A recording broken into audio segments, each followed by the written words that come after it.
सत्संग दिवस है।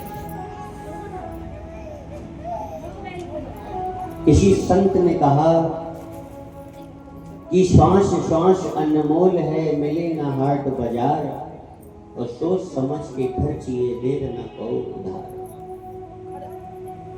अगर आप अपनी आयु 100 वर्ष भी माने,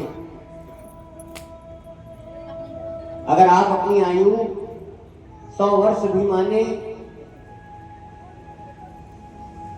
बैठ के करवाओ, बैठ के।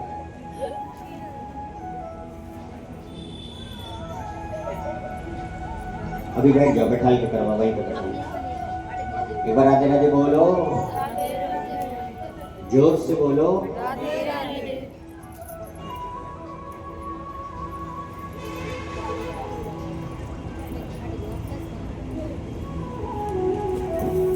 भगवान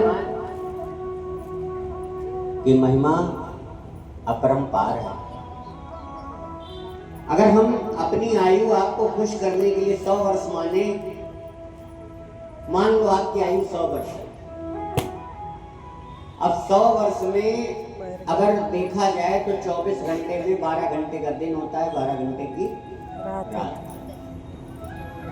तो अगर 12 घंटे सोने में निकाल दिए तो 100 में 50 वर्ष की आयु जो रहती है वो सोने में चली जाती है। अब बचे 50 वर्ष। शुरू के 20 वर्ष हमको ये बताया जाता है कि पैसा कैसे कमाया जाए, हाउ टू अर्न मनी। ये नहीं बताया जाता कि हाउ टू लिव लाइफ, जीवन कैसे जीना चाहिए। बच्चों को ये बताया जाता है कि नोट छापने की मशीन हम कैसे करें। हर चीज पैसा नहीं होती।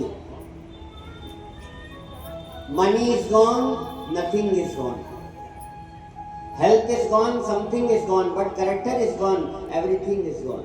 इसलिए अगर आपको आगे बढ़ना है तो अपना चरित्र शुद्ध रखना पड़ेगा। पहला काम, आप अपना चरित्र शुद्ध रखिए। राधे राधे बोलो, जोर से बोलो। 100 में 50 वर्ष सोने में निकल गए। शुरू के 20 वर्ष ये बताया कि हाउ टू लिव लाइफ, जीवन कैसे जीना चाहिए। और उन पैसों के कमाने के चक्कर में बच्चे अपने माँ बाप, परिवार सबको भूल जाते हैं। ऐसी पढ़ाई किस काम की भैया जो अपनों के काम ना है।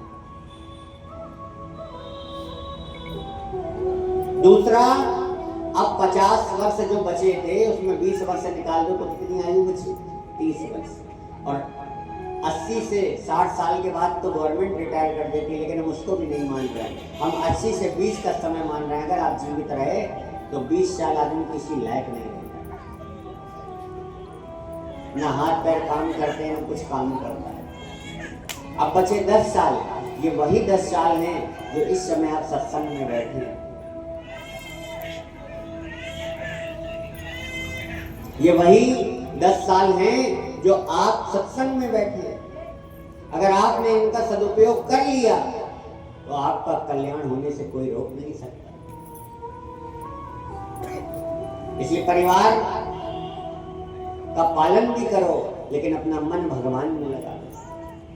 और भगवान से कुछ छुपा नहीं, भगवान सब जानते हैं। जब तुम्हारी सारी इच्छाएं मर जाएंगी, उसके बाद भी मैंने कहा प्रभु आपको वो देंगे जो आप कल्पना से आपके परे, जो आप कभी जहां तक पहुंच नहीं सकते हैं वहां तक प्रभु आपको लेकर जाएंगे।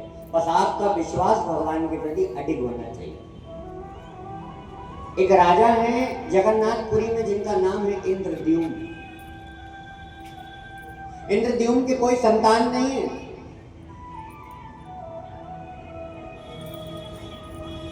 वो भगवान एक दिन उनकी पूजा से प्रसन्न हुए। भगवान ने कहा, भगवान जब प्रकट हुए, भगवान ने कहा कुछ मांगो। भगवान से कहते हैं प्रभु मेरी कोई कामना नहीं। भगवान तो अंतर्यामी है, उनको सब पता है। कहा कुछ तो मांगो। कहा प्रभु मुझे कोई कामना नहीं। भगवान कहते हैं मुझे तो पता है तुम्हारी क्या कामना है। बोले क्या? भगवान कहते हैं कि मुझे पता है तुम्हारे कोई पुत्र नहीं है, भगवान क्या कहते हैं? तुम्हारे कोई पुत्र नहीं। इंद्रद्युम्न राजा कहते हैं कि भगवान आपने ये क्यों कह दिया कि मेरे कोई पुत्र नहीं है? बोले मेरे तो 3 बच्चे हैं। भगवान ने कहा मैंने पूरी सृष्टि बनाई और मुझे ही नहीं पता कि आपके 3 पुत्र हैं। बोले बच्चों का नाम क्या है? बोले मेरे सबसे बड़े पुत्र का नाम है बलराम, एक बेटी है जिसका नाम है सुभद्रा, और मेरे सबसे छोटे बेटे का नाम है जगन्नाथ। जगन्नाथ के भात को जगत पसारे हाथ। आज जैसे ही कहा मेरे सबसे छोटे बेटे का नाम जगन्नाथ है, भगवान के नेत्र सजल हो गए।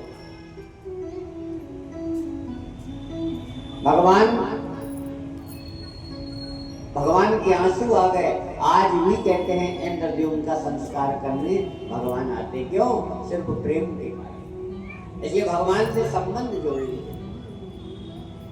कल हमने भगवान की सुंदर लीलाओं का व्याख्यान सुना।